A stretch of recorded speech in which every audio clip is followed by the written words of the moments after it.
முழுமைப்படுத்த வேண்டிய இலக்கத்துக்கு அடுத்த இலக்கத்தை கவனிங்க. அது 5க்கு குறைவா இருக்கா, இல்ல 5க்கு சமமாவோ அல்லது அதிகமாவோ இருக்கான்னு பாருங்க. 5க்கு குறைவா இருக்கிறதுனால அந்த இலக்கத்தை பூஜ்ஜியமாக்கிட்டு அதை தொடர்ந்து வரக்கூடிய அனைத்து இலக்கங்களையும் பூஜ்ஜியமாக்கிட்டோம்னா நமக்கு முழுமைப்படுத்தப்பட்ட எண் கிடைச்சிரும்.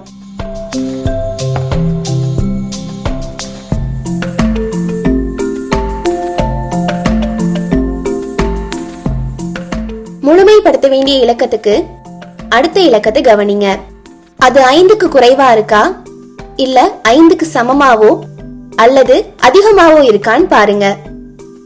5க்கு அதிகமா இருக்கிறதுனால முழுமைப்படுத்த வேண்டிய எண் கூட 1 கூட்டிட்டு அதை தொடர்ந்து வரக்கூடிய அனைத்து இலக்கங்களையும் பூஜ்ஜியமாக்கிட்டா நமக்கு முழுமைப்படுத்தப்பட்ட எண் கிடைச்சிரும்.